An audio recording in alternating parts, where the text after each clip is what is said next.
নোয়াপাড়া মাধ্যমিক বিদ্যালয়ের প্রথম পুনর্মিলন অনুষ্ঠানের আমি আহ্বায়ক। আমি গর্ববোধ করছি যে আমার প্রাণপ্রিয় স্কুল নোয়াপাড়া মডেল সরকারি প্রাথমিক বিদ্যালয় এবং নোয়াপাড়া মাধ্যমিক বিদ্যালয়ের প্রথম পুনর্মিলন অনুষ্ঠানের আমি আহ্বায়ক। আমাদের আজকের এই অনুষ্ঠানটি দল, মত, পদ, ধর্ম, বর্ণ নির্বিশেষে সকলের জন্য উন্মুক্ত এবং সকলেই স্বতঃস্ফূর্তভাবে অংশগ্রহণ করেছে, যে কারণে এই অনুষ্ঠানটা অভূতপূর্ব সাড়া পড়েছে। আমি সহ আমার সদস্য সচিব জনাব মোস্তফা কামাল, সমন্বয়ক জনাব এস.এম. শামসুর রহমান মিঠু, জনাব বিল্লাল হোসেন লিপন, আবির হোসেন টিপু সহ আরো অনেক ছাত্র দিন রাত পরিশ্রম করে আমরা এই অনুষ্ঠানকে সাফল্যমণ্ডিত করার চেষ্টা করেছি। আজকে আমার সমস্ত পরিশ্রম সার্থক আমি মনে করি। আমি মোল্লা হাবিবুর রহমান হাবিব, নোয়াপাড়া মাধ্যমিক বিদ্যালয়ের আমি বর্তমান সভাপতি এবং এখানে যারা উপস্থিত রয়েছে এরা প্রত্যেকেই আমার শিক্ষা জীবনের সাথী। আমরা নোয়াপাড়া মাধ্যমিক বিদ্যালয়ের প্রত্যেকেই ছাত্রছাত্রী ছিল। আমরা 1995 সালে এই বিদ্যালয় থেকে এসএসসি পাশ করে আমরা অনেকে কলেজ, বিশ্ববিদ্যালয় এবং এখন যে যার কর্মস্থানে আমরা অবস্থান করছি। দীর্ঘদিন পরে আজকের এই পুনর্মিলনী উৎসব 2025-এ এই বিদ্যালয় অঙ্গনে আমরা উপস্থিত হতে পারে আমরা সকলেই অত্যন্ত আনন্দিত এবং গর্বিত।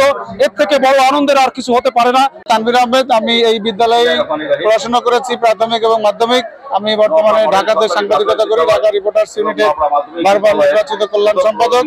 এবং শুধু আমি নয়, আমার মতো করে এই বিদ্যালয় থেকে অসংখ্য ছাত্রছাত্রী যারা জাতীয় পর্যায়ে এবং স্থানীয় পর্যায়ে তাদের স্ব সেক্টরে বিশেষভাবে অবদান রাখছে। আমরা সকলের কাছে কৃতজ্ঞ। আজকে আমাদের নোয়াপাড়া মাধ্যমিক বিদ্যালয় অনুষ্ঠান আমরা আজকে সকলে একত্রিত হয়েছি। এটা আমাদের প্রাণের স্কুল, আমরা একসময় এই স্কুলে পড়েছি। এই স্কুলের জন্য আমাদের অনেক মায়া। এই প্রোগ্রামে এত বন্ধু বান্ধব, বড় ভাই, চাচা সবাই আসছে, সবাইকে দেখে আসলে আপ্লুত হয়ে পড়েছি। এই ধরনের প্রোগ্রাম প্রতি বছরই করা উচিত।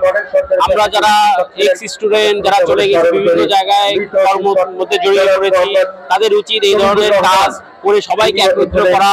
প্রতি ঈদে আমরা চাই যে এই ধরনের প্রোগ্রাম আমরা করতে পারি, এই জন্য আশাবাদ।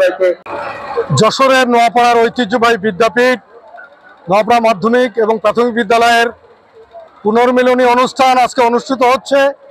এখানে এই বিদ্যালয়ে প্রাক্তন শিক্ষার্থী এবং বর্তমান শিক্ষার্থীরা সমবেত হয়েছেন। এখানে থেকে যারা শিক্ষা গ্রহণ করে সরকারের উচ্চ পর্যায়ে এবং বিভিন্ন বেসরকারি প্রতিষ্ঠানে তারা কর্মরত রয়েছেন, তারা এই মিলন মেলায় অংশগ্রহণ করেছেন। এই পুনর্মিলনী অনুষ্ঠানে এসে আমরা যেটা দেখেছি যে বিভিন্ন জায়গা থেকে প্রাক্তন শিক্ষার্থীরা এসেছেন, তারা কোলাকুলি করছেন, একজন আরেকজনের সঙ্গে আলিঙ্গন করছেন এবং আবেগে আপ্লুত হয়ে পড়ছেন। তারা স্মৃতিচারণ করছেন তাদের শিক্ষা জীবনে, এই বিদ্যালয়ে বিভিন্ন রকমের যে শিক্ষা জীবন কেটেছে তারা সেইগুলো একজন আরেকজনের সঙ্গে তারা শেয়ার করছেন। আমরা দেখেছি যেটা এখানে তাদের পরিবারের লোকজনও এসেছে। আমরা এসে দেখেছি দীর্ঘদিন পরেও 1989-তে যারা শিক্ষা গ্রহণ করেছিল এবং এই পর্যন্ত বর্তমানে যারা শিক্ষা গ্রহণ করছে সবাই সবার সঙ্গে মিলিত হয়েছে। বিভিন্ন ব্যাচে যারা এসএসসিতে ছিল সবাই এখানে একত্রিত হয়েছে, একটা মিলন মেলায় পরিণত হয়েছে। এই ঐতিহ্যবাহী অনুষ্ঠানকে ধারণ করার জন্য বিভিন্ন সংবাদকর্মীরা এখানে এসেছেন এবং বিভিন্ন অঞ্চলের মানুষ এই অনুষ্ঠান দেখার জন্য আসছেন। এই ছিল যশোরের নোয়াপাড়া থেকে বিদ্যালয়ের পুনর্মিলনী অনুষ্ঠানের সর্বশেষ।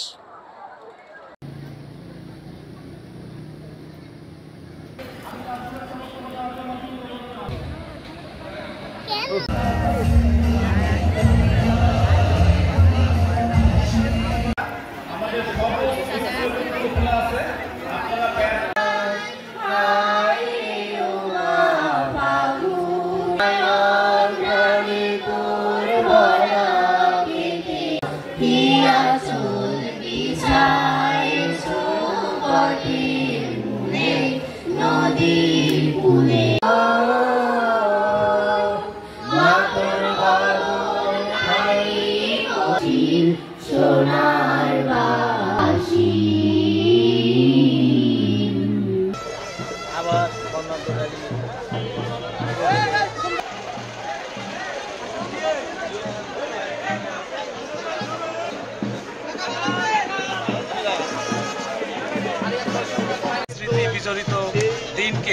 সকলে তাদের স্মৃতিতে গেঁথে গ্রাউন্ড ফিল্ড টিভিতে সরাসরি লাইভ সম্প্রচার হচ্ছে।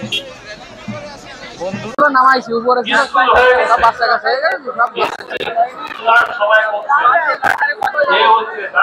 অলংকার দেশের মানুষ সুন্দর করে কানালা দুল লাগায় চেহারাটা আরো ভালো হয়। আজকে আমার ছেলেরা যে অনুষ্ঠান করে দেখাই দিল যে স্কুলের ঐতিহ্য, স্কুলের সৌন্দর্য। আমাদের শিক্ষককে শুধু বলতে চাই, চিরদিন এই বিদ্যালয় এলাকার মানুষ আপনার